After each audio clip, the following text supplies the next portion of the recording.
Hello les Illustros et bienvenue dans cette nouvelle critique où il sera question ni plus ni moins de L'homme qui a vu l'ours qui a vu l'homme, le dernier long métrage en date, écrit et réalisé par le grand Pierre Richard. Le grand Pierre Richard qui se trouve également au casting de ce long métrage, accompagné de Timmy Joy Marbeau et Gustave Kervern. Le long métrage est également écrit par Anne-Sophie Rivière et nous raconte ceci. Grégoire et Michel ne sont pas de la même génération, mais ils sont unis par l'amitié, l'amour de la nature et une grande affection pour un ours échappé d'un cirque. Le passé nous rattrape toujours. Alors il est temps pour moi de le regarder en face.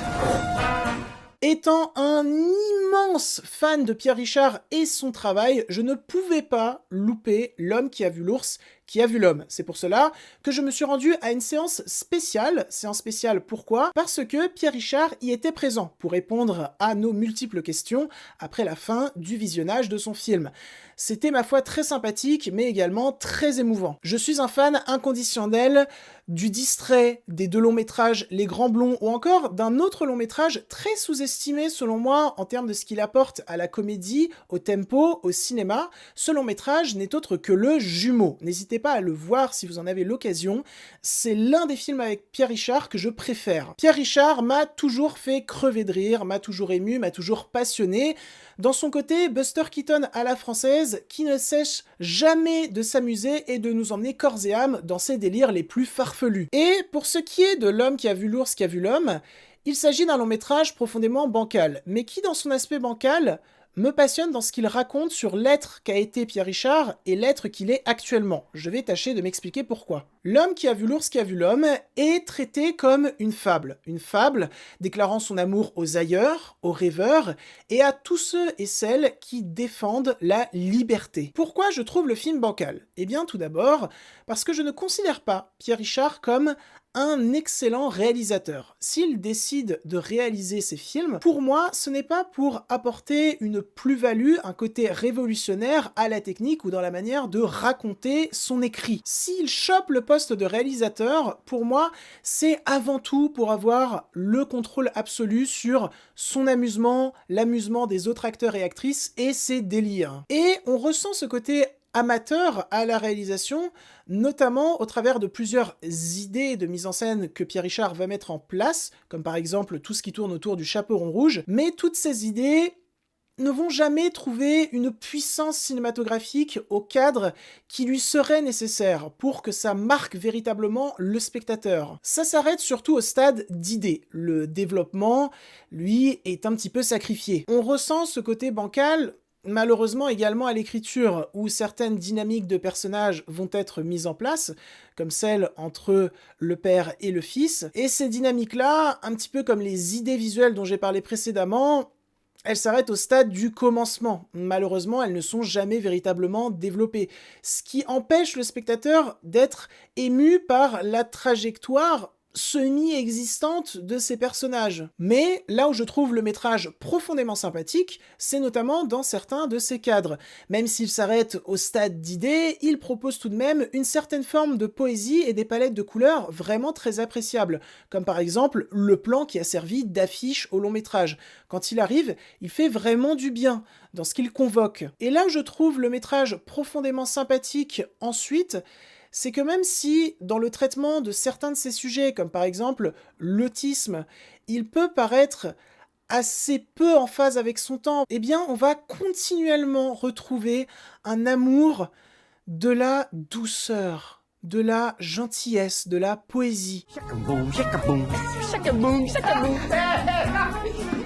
À l'écriture, Pierre Richard et Anne-Sophie Rivière vont prendre ces thématiques, prendre ces personnages pour continuellement questionner l'innocence dans un monde de plus en plus fracturé, notamment par la violence. Et alors, oui, par moments, tu as l'impression que c'est un petit peu trop hors sol, mais en soi, ça colle parfaitement avec le personnage qu'a été et que sera toujours Pierre Richard, c'est-à-dire quelqu'un d'assez hors sol, dans son monde, dans son ailleurs. On retrouve également une thématique sur la liberté qui a toujours parcouru le cinéma de Pierre Richard, que ce soit quand il réalisait des longs métrages, ou quand il les écrivait, ou quand il jouait dedans. Mais pas un oiseau en cage.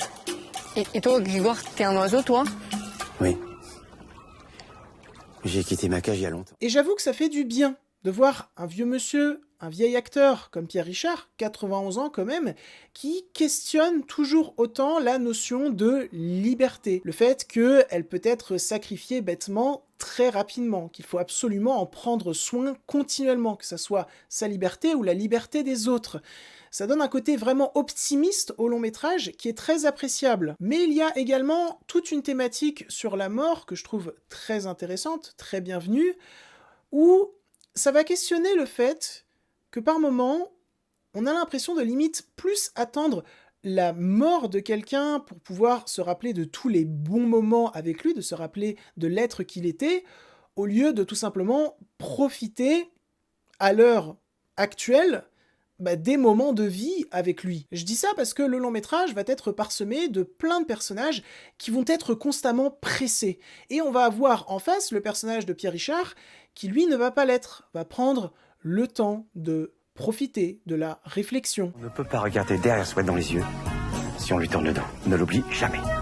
Ça veut rien dire. Et je trouve ça intéressant ce que ça raconte sur Pierre Richard, quand on sait que, fut un temps, dans son cinéma, il jouait justement des personnages continuellement pressés, piles électriques. Et pour finir sur la thématique de la mort, là aussi on retrouve un certain optimiste, puisque à la fin du long métrage, pour ceux ou celles qui l'ont vu, Pierre Richard te dit clairement, au travers d'une dernière pirouette fabuleuse, que la mort n'est pas une fin en soi. Donc on a toute une thématique de la liberté qui est notamment traitée au travers de cet ours, on a toute une thématique sur la mort qui est particulièrement traitée autour des pensées de Pierre Richard dans le film. Ces deux thématiques cruciales du métrage qui ne sont pas toujours traitées avec une efficacité cinématographique redoutable, voilà, mais qui sont toujours traitées avec l'une des plus profondes sincérités que j'ai vues depuis longtemps. Et donc ça m'émeut. Ensuite, est-ce que le film est drôle ?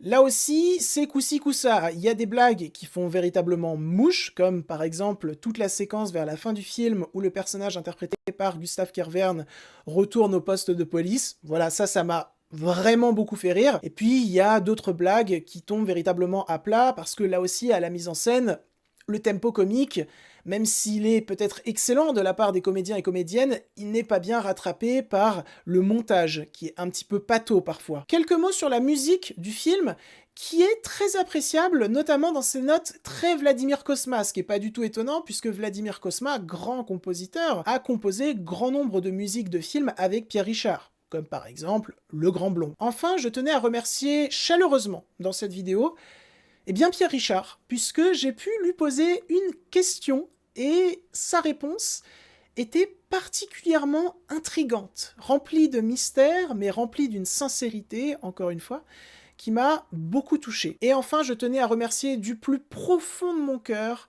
encore une fois, monsieur Pierre Richard, pour tous les moments de rire, tous les moments émouvants qu'il a apportés à moi, à ma famille, durant mon enfance, mon adolescence, mon âge adulte. Ces moments comptent beaucoup, beaucoup pour moi. C'est l'un des acteurs français qui m'a le plus fait rêver, notamment au travers du magnifique rôle qu'il a interprété dans Rémi sans famille, ou au travers de lui, qui était en face de moi, il y a 2 jours, toujours en forme, toujours en proie à faire des blagues, à faire des pirouettes. Et monsieur Pierre Richard, si vous voyez cette vidéo, puissiez-vous toujours autant vous amuser. Parce que ça me fait beaucoup rêver. Ça me fait beaucoup de bien.